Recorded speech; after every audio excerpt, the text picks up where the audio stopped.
Assalamualaikum warahmatullahi wabarakatuh. Nama saya Yura Mandayanti. Di sini saya akan membahas sedikit tentang logika. Sebelum kita sampai kepada teori dalam logika, terlebih dahulu kita melewati yang namanya pendahuluan. Di pendahuluan ini kita membahas singkat apa itu logika. Logika adalah ilmu yang mempelajari metode dan hukum-hukum yang digunakan untuk membedakan penalaran yang benar dari penalaran yang salah. Benar pada dasarnya adalah persesuaian antara pikiran dan kenyataan.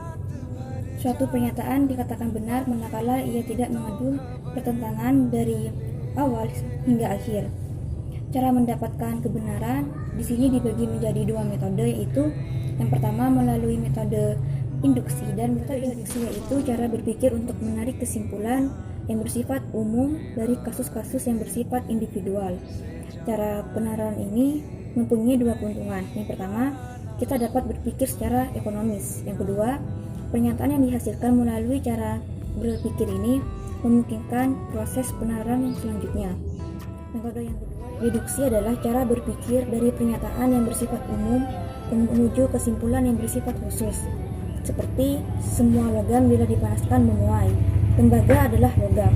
Jadi, tembaga bila dipanaskan akan suatu kata mempunyai pengertian privatif apabila mengandung makna tidak adanya sesuatu. Seperti kurus, berarti tidak adanya daging.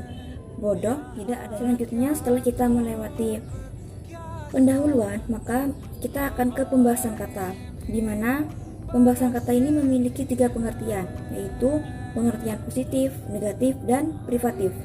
Pengertian positif yaitu suatu kata mempunyai pengertian positif apabila mengandung penegasan adanya sesuatu, seperti gemuk adanya daging, kaya adanya harta benda. Dan suatu kata mempunyai pengertian negatif apabila diawali dengan kata non atau tidak, seperti tidak gemuk, tidak kaya. Dan yang terakhir, pengertian dalam sebuah logika pembahasan kata sangatlah diperlukan agar tidak terjadi kesimpang siuran dalam penggunaan. Selama masih bisa diusahakan, kita tidak boleh menggunakan bentuk negatif. Kita boleh menggunakan definisi yang negatif hanya dalam keadaan yang tidak mungkin dihindari bentuk negatif yang diperbolehkan. Seperti orang buta adalah orang yang indera penglihatannya tidak berfungsi. Jadi itu diperbolehkan. Setelah kita melewati pembahasan kata, maka selanjutnya didefinisikan agar tidak terjadi kesimpang siuran dalam penggunaannya. Dan di sini patokan membuat definisi sebagai berikut. Tidak boleh terlalu sempit, definisi tidak boleh terlalu luas, definisi tidak boleh menggunakan kata yang didefinisikan, dan definisi tidak boleh memakai penjelasan. Definisi hanya dimengerti oleh para ahli. Definisi tidak boleh menggunakan bentuk negatif. Setelah sudah didefinisi, maka selanjutnya diklasifikasi dari pengelompokan yang sama dan memisahkan dari yang berbeda menurut spesialnya. Ada dua macam cara membuat klasifikasi. Yang pertama dengan pembagian dan kedua dengan penggolongan. Dengan pembagian adalah membagi suatu jenis kepada spesies yang dicangkupnya. Definisi yang telah kita pelajari membahas pengertian kata, sedangkan pembagian membicarakan denotasinya. Jika definisi merupakan analisis konotasi, maka pembagian merupakan analisis denotasi. Jadi, pembagian merupakan penjelasan yang lebih lengkap mengenai suatu genera kepada spesiesnya. Jadi, spesies yang kita kehendaki tergantung daripada keluasan klasifikasi yang penggolongan kita mencoba mengatur barang-barang dari kelompok spesies. Jadi, antara pembagian dan penggolongan mempunyai arah bertentangan. Pembagian bergerak dari atas ke bawah, yakni dari genera kepada spesies, sedangkan penggolongan bergerak dari bawah ke atas, dari individu-individu menuju spesiesnya. Penggolongan ini bertujuan untuk mendapatkan kemudahan sejauh mungkin. Penggolongan, baik penggolongan alam maupun penggolongan buatan, dinamakan juga klasifikasi dalam arti sempit. Halo, assalamualaikum warahmatullahi wabarakatuh. Perkenalkan dulu, nama saya Ainul Jadi dari from TBINC. You can call me is Adit. Ya, saya di sini masih dalam ranah logika ya, pelajaran ilmu logika yang diampu oleh Bapak Budi. Dan saya di sini akan melanjutkan penjelasan dari Mbak Ayu Ramadayanti yang mana tadi menjelaskan tentang pendahuluan dan proposisi. Di sini saya akan melanjutkan sedikit dari proposisi yang disampaikan tadi oleh Mbak Ayu Ramadayanti. Tentang proposisi ya, setelah diklarifikasi maka selanjutnya proposisi itu adalah tentang kalimat yang bisa dinilai benar tidaknya gitu. Ya, selanjutnya kita pindah ke oposisi. Lah, oposisi di sini berbeda dengan yang namanya proposisi. Yang mana oposisi di sini adalah permasalahan tentang dua pernyataan yang berbeda tapi saling keterkaitan. Maksudnya saling menginformasikan yang sama, itu oposisi. Lah, bagaimana cara memecahkan masalah ini? Tidak lain dan tidak bukan hanya dengan hubungan-hubungan logika. Apa saja hubungan itu? Yaitu pertama ya hubungan ekuivalen, hubungan kontradiktori dan kontrari dan subkontrari serta implementasi. Dipersatukan, kita tahu hubungan logika ini itu, maka selanjutnya kita pindah ke pernyataan yang sama gitu. Ada yang satu makna dengan pernyataan aslinya tapi berbeda dalam redaksinya. Nah, dalam logika proses ini disebut penyimpulan deduksi. Benar sekali, dalam logika ini disebut penyimpulan deduksi. Lah, tahukah apa itu deduksi? Deduksi ini merupakan pemberitahuan. Deduksi ini pemberitahuan bagaimana seharusnya mengubah sesuatu tanpa mengubah redaksinya. Aslinya, wujud aslinya itu tetap ada, tapi cuma seakan-akan rupanya itu yang dirubah gitu.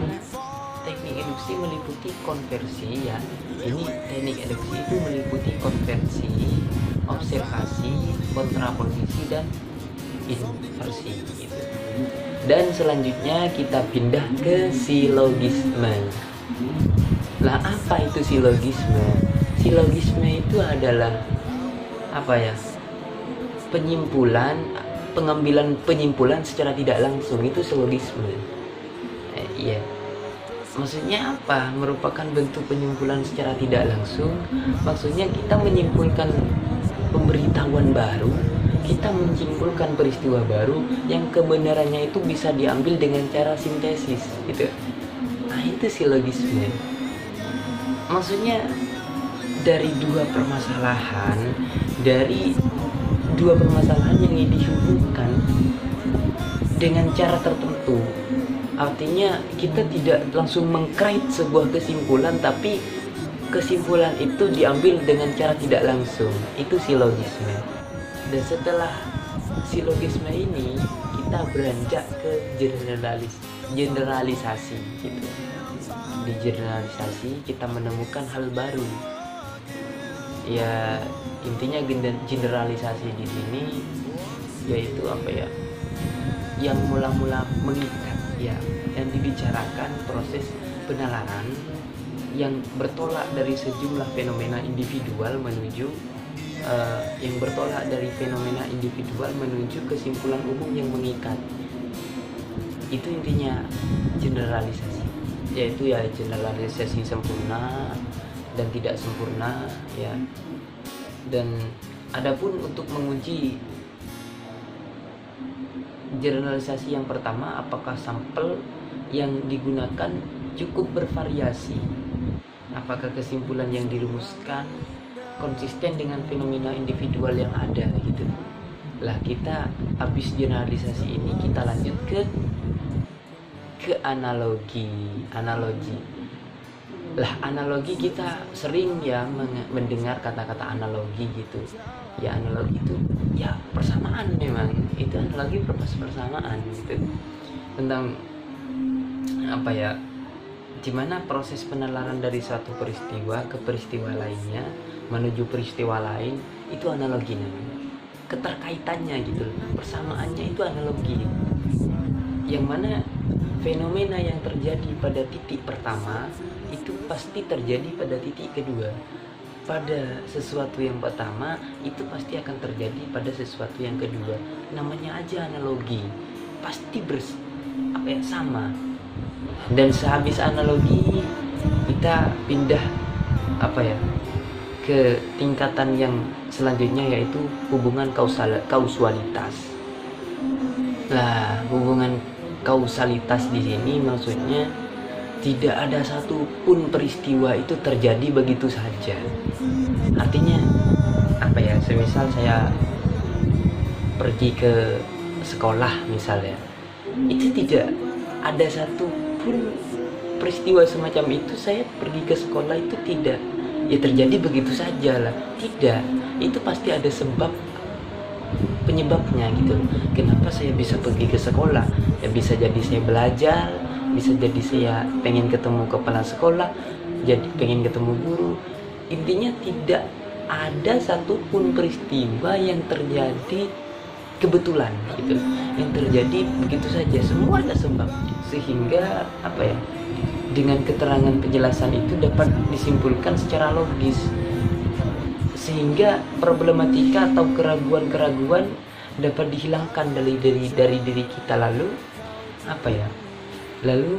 dari penjelasan tersebut menghasilkan teori itu. Lah, teori di sini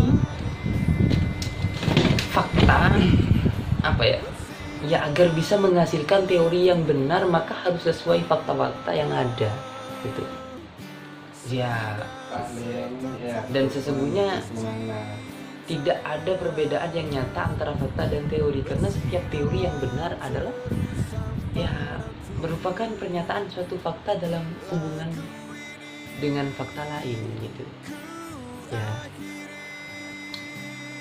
Jadi saya bisa simpulkan dari permasalahan tadi yang dari depan, pendahuluan hubungan dari pendahuluan, proposisi, oposisi, pernyataan yang sama, silogisme, generalisasi, analogi, hubungan, kausalitas, dan penjelasan yang pada akhirnya menghasilkan teori sangatlah berkaitan antar 1 sampai 13 tersebut.